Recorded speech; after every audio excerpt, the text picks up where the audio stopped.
Hello, my name is Dorothy, and I never imagined I'd be sharing this story. I was an ordinary woman living my life, working hard and caring for my family. But everything changed on October 3rd, 2023. That was the day I died. I was gone for several minutes, but in those moments, I saw something beyond this world, something that still shakes me to my core. I met Jesus, and what he showed me about the spiritual deception happening in this world, especially regarding race, left me speechless. I must share this with you because the truth cannot wait. The morning of October 3rd, 2023 began like any other day. I woke up early, stretched my arms, and thanked God for another day. The sun peeked through my window, casting a soft golden glow across my room. It felt like a normal Tuesday. I dressed in my navy blue work uniform and went to the kitchen, where the smell of fresh coffee filled the air.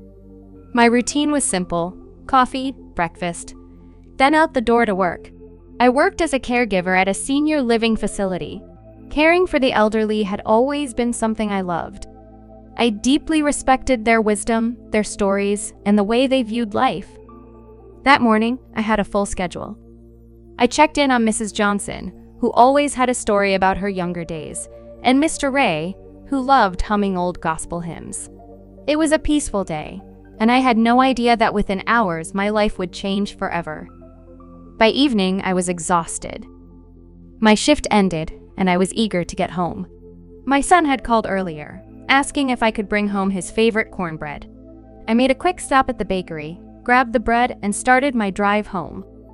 It had begun to rain lightly, but I wasn't worried. I'd driven in the rain countless times before. I turned on my favorite gospel station and hummed along as I made my way down the familiar road. Then, out of nowhere, everything shifted.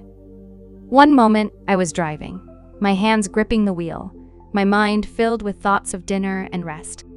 The next moment, headlights blinded me. A truck was coming fast, skidding on the wet pavement, heading directly toward me. My heart slammed against my chest as I instinctively tried to swerve, but it was too late. The impact was violent. Metal crunched, glass shattered, and a deafening noise filled my ears. I felt my body jerk forward, the seatbelt digging into my chest. Then everything faded into nothingness. I don't remember feeling pain. I don't remember screaming. I just remember darkness. For a moment, everything was silent. There was no pain, no panic, just an overwhelming emptiness. I should have been terrified, but strangely, I wasn't. I wasn't in my car anymore. I wasn't even in my body. I realized something was different when I looked down and saw myself lying motionless inside my crushed vehicle. I could see the shattered windshield, the rain falling in slow motion, the flashing red and blue lights from the ambulance arriving at the scene. But the strangest thing? I wasn't inside my body. I felt light, almost weightless. It was like floating, but not in the way we think of on Earth. There was no gravity, no sense of up or down. I just existed, watching as paramedics rushed to my side. I saw their faces, their frantic movements as they tried to pull me from the wreckage. One of them, a young man with dark hair and worried eyes, was shouting my name. "Dorothy, can you hear me?" I wanted to answer, but I couldn't. It was as if my voice no longer belonged to me. I tried to move, but I had no control over my body. I wasn't in it anymore. As I hovered above the scene, I noticed something incredible. Everything looked clearer, brighter. I could see details I had never noticed before, raindrops shimmering like tiny diamonds, the way the grass swayed in the wind, the subtle glow of life itself. Then, I saw my mother. She had passed away 5 years earlier, but there she was, standing near the ambulance, watching everything unfold. She wasn't speaking, but her face was filled with peace. She looked at me, her eyes full of love, and suddenly, I knew I was dead. That realization should have terrified me, but instead, a strange calmness washed over me. It was like I had stepped outside of time itself. The fear, the stress, the worries of the world, all of it was gone. That's when I saw the light. It wasn't like the headlights from the truck or the flashing ambulance lights. This light was alive. It came from everywhere and nowhere at once. It was warm, embracing me like a long-lost friend. It was calling me. I felt myself being pulled toward it, and as I moved closer, a deep sense of love filled every part of me. It was like stepping into the arms of someone who had known me my entire life, someone who had been waiting for me. Then I heard a voice. "Dorothy, come." I knew instantly who it was. Jesus. The moment I heard his voice, everything changed. I wasn't just floating anymore. I was being pulled toward the light. It wasn't frightening, nor was it something I resisted. It felt like returning home after being lost for years. The warmth, the love, the overwhelming peace, it was unlike anything I had ever known on earth. As I moved closer, I felt something I can only describe as purity, as if every burden, every mistake, and every regret I had carried in life was being stripped away. The light wasn't just bright, it was alive. It wasn't just around me, it was inside me. I knew who was waiting for me before I even saw him. Jesus! I didn't need an introduction, and I didn't need proof. Deep in my soul, I knew it was him. His presence was so overwhelming that I could barely take it in. It was like standing before the sun, except instead of burning, his light healed. It seeped into every part of me, filling the spaces I hadn't even realized were empty. I fell to my knees. I don't know if I had knees in that form, but I felt the action of bowing before him not out of fear, but out of something deeper. Love, reverence. Every inch of my being recognized his authority, his goodness, his power. Then he spoke again. "Dorothy, rise." I stood, and for the first time, I saw him clearly. His face, oh, how do I describe it? It wasn't just beautiful, it was beyond human words. His eyes held eternity in them, a depth so profound that I felt like a child staring into the endless sky.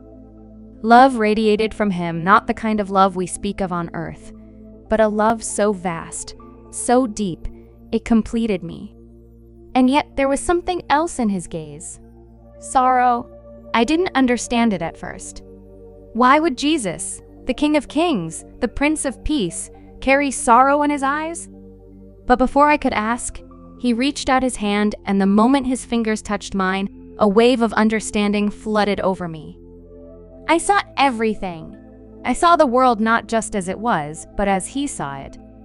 The pain, the deception, the way people had been led astray. I saw people dividing themselves, not realizing that they were being manipulated by forces unseen. I saw a war not of flesh and blood, but a spiritual battle raging across the earth. And most people didn't even know they were part of it. Tears filled my eyes. I couldn't help it. "Lord, what is happening?" I whispered. Jesus looked at me with such sadness, yet his voice remained steady. "Come, Dorothy. There is something you must see." Before I could process what was happening, everything shifted.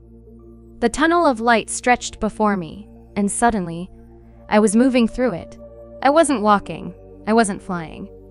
It was like I was being carried, effortlessly gliding forward. The light wasn't just surrounding me, it was flowing through me, filling me with warmth and energy unlike anything I had ever known. I started to hear something in the distance music, but not the kind we hear on Earth. It was pure, powerful, alive. Voices blended together in perfect harmony, singing words I didn't understand yet somehow felt. Then, I noticed something incredible. The walls of the tunnel weren't solid. They were filled with moving images. Each one showed moments from my life, but instead of seeing them from my own perspective, I was seeing them from Jesus' eyes. I saw myself as a child, sitting alone on the playground. I had always thought I was just another kid, no one noticed. But in this vision, I saw angels standing beside me. Even when I felt lonely, I had never truly been alone. I saw moments I had forgotten, times when I had spoken kind words to a stranger, times when I had forgiven someone who hurt me, times when I had prayed in secret for people who never even knew. Every moment mattered. Every action had echoed into eternity. Tears streamed down my face. Lord, I had no idea. Jesus smiled, but there was something serious in his expression. Every choice has weight, Dorothy. Every thought, every word, every action. That is why I must show you what comes next. The tunnel shifted again, and suddenly, I wasn't looking at my past anymore. I was looking at the future. The light around me dimmed, and I found myself standing in what looked like a normal city street. People walked by, going about their daily lives. Nothing seemed out of the ordinary at first. Then I noticed something strange. No one was speaking to each other. People moved through the streets, eyes fixed on small glowing devices implanted under their skin. Transactions were made without cash or cards, just a wave of their hands over sensors. Families sat together in restaurants, but instead of talking, they stared blankly into the air, as if being guided by something unseen. I turned to Jesus, my heart pounding. "What is this?" He looked at me, his face filled with sorrow. This is what comes next. As I stood there watching the strange, silent world before me, I turned back to Jesus. His eyes held an expression I could only describe as deep sorrow mixed with unshakable love. "Dorothy, you must understand what is happening." I wanted to ask so many questions, but before I could speak, everything around us shifted again. Suddenly, I was no longer in the city. I was standing in a place that felt more real than anything I had ever known. It wasn't heaven, not yet, but it was a place of divine presence. The air felt alive. It carried a fragrance of something indescribable, like purity, love, and holiness woven into a scent. There was no sun, yet the light was everywhere, radiating from a single source in the distance. And then, he stepped forward. I had already sensed his presence, but now I saw him in fullness. Jesus!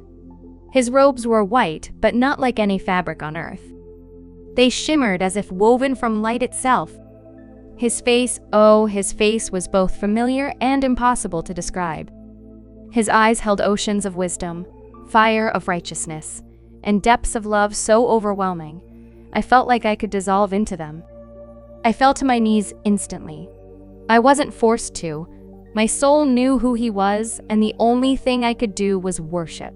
Every fiber of my being recognized him not just as my savior, but as the very reason I existed. His voice was powerful yet gentle, filled with authority yet brimming with compassion. "Rise, Dorothy. I have much to show you." His hand reached out, and as soon as he touched me, waves of love and truth poured into me.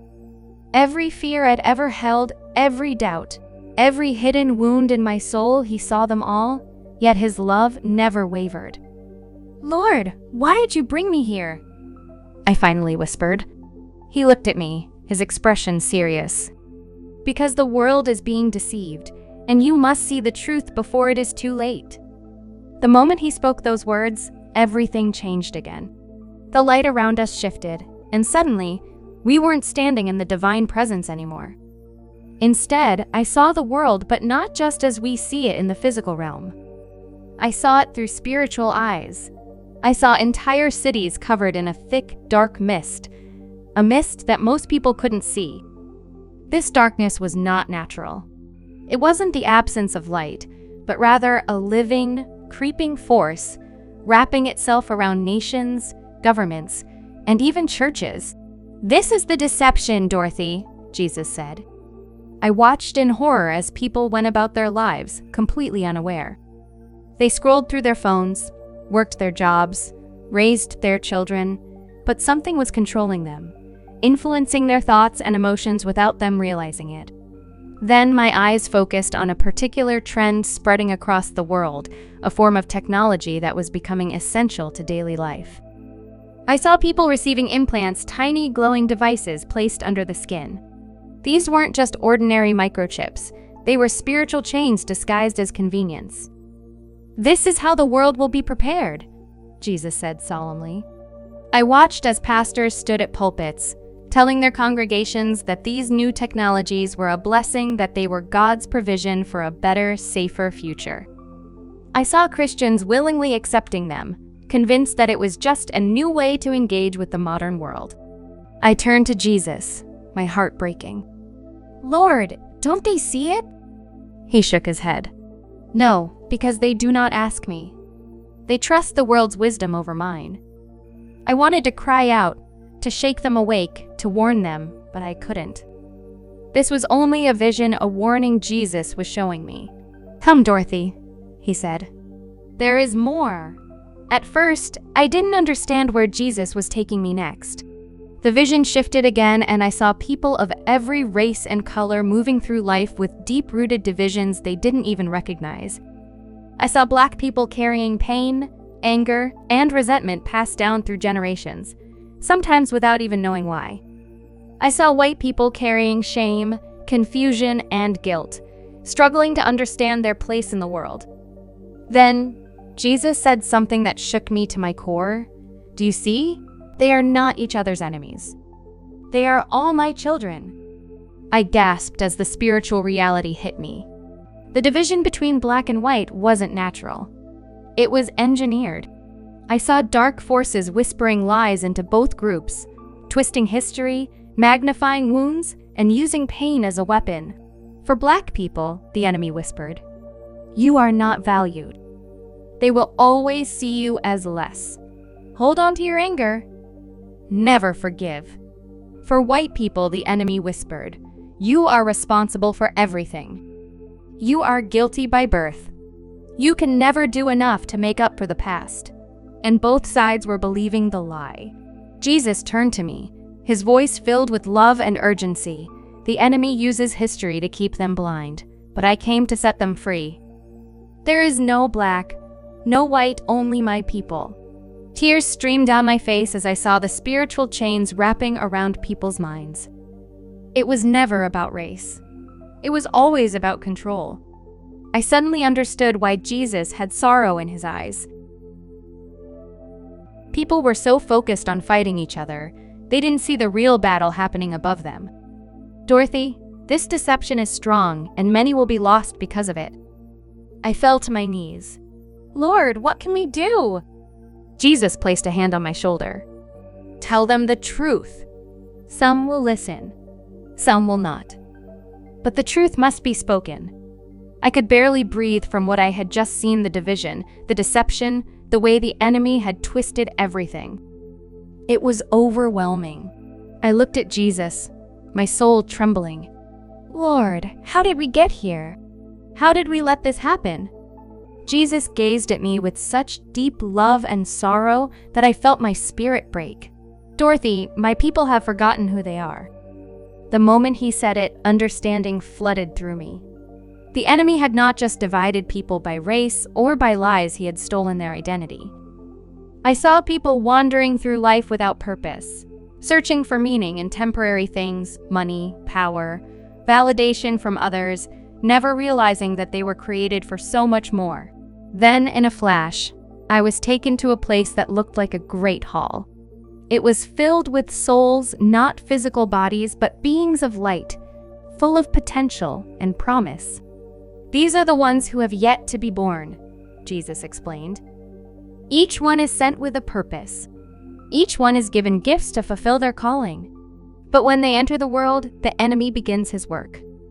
He confuses them, weakens them, distracts them so they forget why they were sent." I watched as these pure souls entered the earth, and the moment they were born, the battle for their identity and destiny began. Some were raised in homes where they were loved and guided toward their divine calling. Others were led astray by broken families, addictions, or pain that made them question if they even mattered. Some were manipulated by society into believing their worth was based on their appearance, intelligence, or achievements. The enemy had an entire system designed to keep people from fulfilling the purpose God placed inside them. I turned to Jesus, heartbroken. "Lord, how do we fight this? How do we wake people up?" He took my hands in his and said, "Tell them who they are. Tell them why they were created. And most importantly, tell them that I have not forgotten them." Then he showed me something that gave me hope. In the middle of all this deception, I saw light rising from certain people, those who had found their purpose, who refused to be controlled by the enemy's lies. They were ordinary people: teachers, mothers, fathers, workers, students, pastors, leaders, each one carrying a light that pushed back the darkness around them. "These are my warriors," Jesus said. "They do not need swords or weapons. Their weapon is truth. The more these people speak truth, the more chains fall off those around them. The enemy cannot stop them because truth is more powerful than any lie." I looked at Jesus, my soul burning with urgency. "I have to go back, don't I?" He nodded. "Yes, Dorothy. But first, there is one last thing I must show you." The moment Jesus spoke those words, everything around us shifted again. The warmth and peace of his presence were still there, but what I saw next shook me to my core. I was standing in what looked like a massive city larger than anything I had ever seen. But something felt wrong. The buildings were sleek and modern, with glowing screens everywhere. The streets were silent, though thousands of people moved through them. There were no cars. People simply walked in perfect lines, their faces emotionless, their eyes locked on invisible data streams projected in front of them. I turned to Jesus, my heart pounding. "Lord, what is this?" His face was sorrowful. "This is the world as it will be if they do not wake up." I watched as people went through their day routines like machines. They worked, they ate, they shopped, but something was missing. No one laughed. No one cried. No one questioned anything. Then I saw the source of control. Above the city, a massive holographic image of a leader was displayed on towering screens. He was charismatic, well-spoken, and people looked up to him with admiration and devotion. "This is the one the world will follow," Jesus said. "The one they will trust. But they will not see the chains he places upon them until it is too late." I saw governments promoting unity, safety, and peace. But behind their words was something sinister. People willingly gave up their freedoms, believing they were making the world better. And then I saw something that made me tremble. People were lined up in massive crowds, stepping forward to receive something. At first, I couldn't see what it was, but as I got closer, my heart dropped. They were receiving an upgrade, a small implant just under their skin. I turned to Jesus in shock. "Lord, is this the mark?" He shook his head. "Not yet. But this is how they will be led to accept it. Step by step. Deception by deception. First, they will make it convenient. Then, they will make it necessary. And finally, they will make it mandatory." Tears filled my eyes. I wanted to scream, to warn them, to tell them to stop, but they couldn't hear me. They were too entranced, too deceived, too willing to trust the system. I turned to Jesus, desperation in my voice. "Lord, how do we stop this?" His voice was filled with both sorrow and hope. "Some will listen, some will not. But those who know my voice will not be deceived. You must tell them. Warn them before the time comes." Then, everything shifted again. I found myself standing in an open field. The city was gone. The towering screens had vanished. Everything was silent. Jesus stood beside me, looking out over the horizon. I could feel the weight of what he had shown me pressing down on my soul. "Dorothy, the world has forgotten the power of choice. They believe they are victims of their circumstances, but I gave them free will. It is the greatest gift I ever gave mankind. And yet, so many choose destruction." I looked at him, tears streaming down my face. "But Lord, they don't know. They don't see it. How can they choose when they don't even realize they are being deceived?" Jesus turned to me, his expression both firm and gentle. "That is why my people must speak. That is why the truth must be louder than the lie." I suddenly saw two paths before me. One path was wide, smooth, and beautiful. People walked down it without hesitation, but as they went further, I saw darkness swallowing them whole. They didn't even realize they were walking toward destruction. The other path was narrow and rough, filled with obstacles and challenges. But at the end of it, there was light, and Jesus was waiting there with open arms. Most will choose the easy path, Dorothy. It is comfortable. It is safe.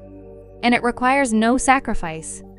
But those who seek me, those who trust me, they will take the harder road, and I will lead them home.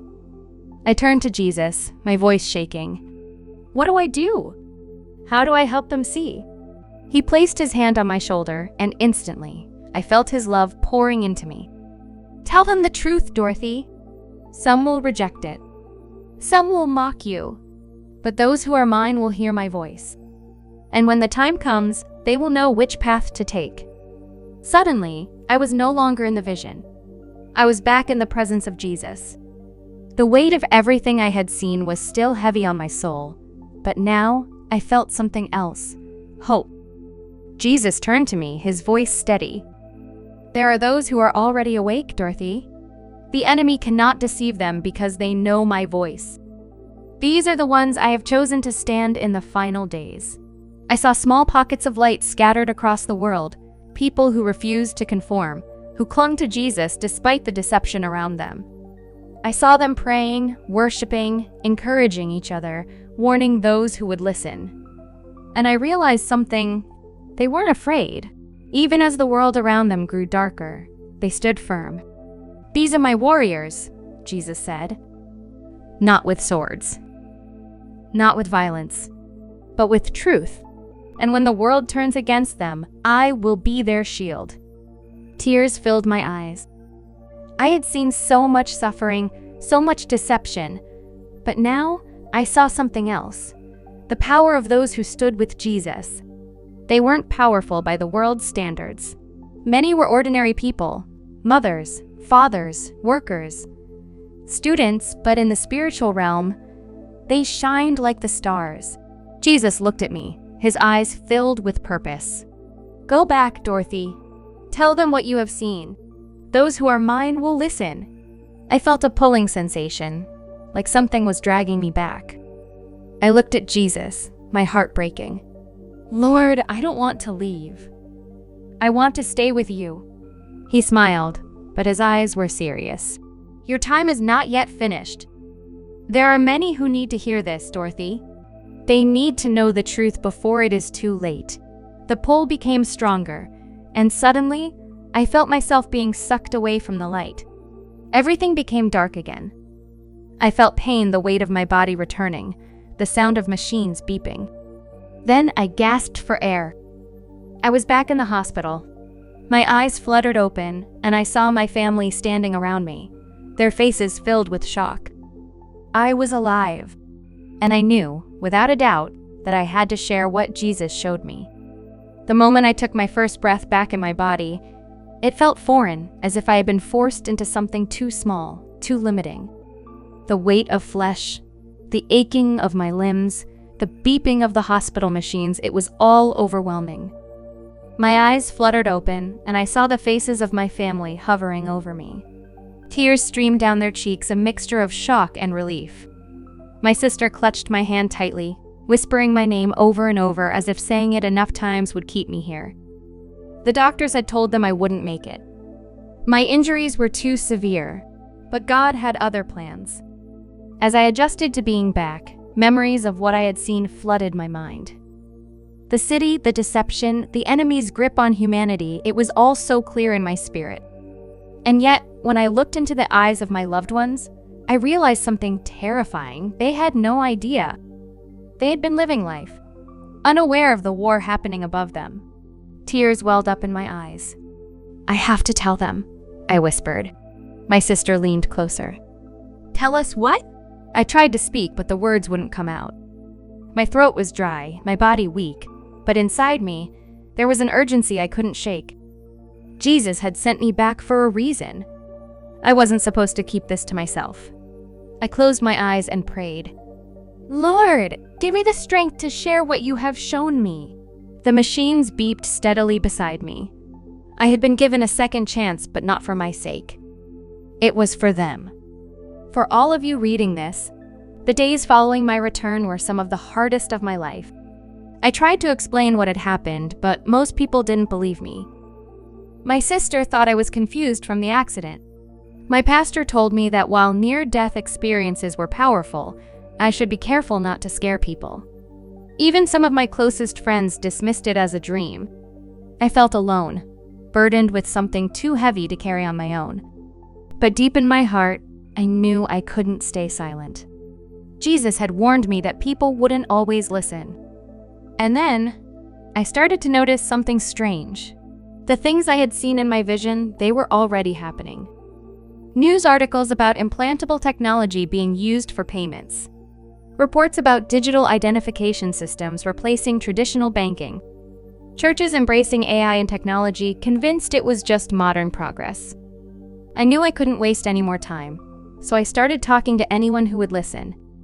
Some people dismissed me, but others, they felt it too.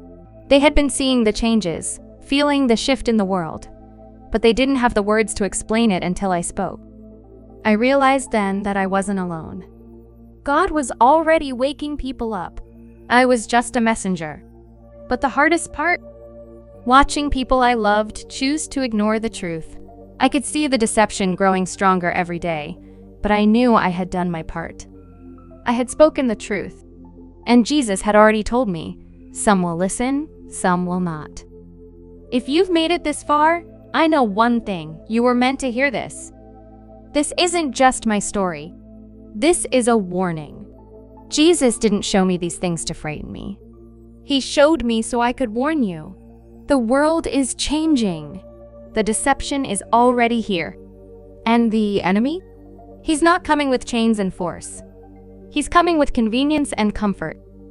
At first, it will seem harmless, helpful, logical. Then, it will become necessary.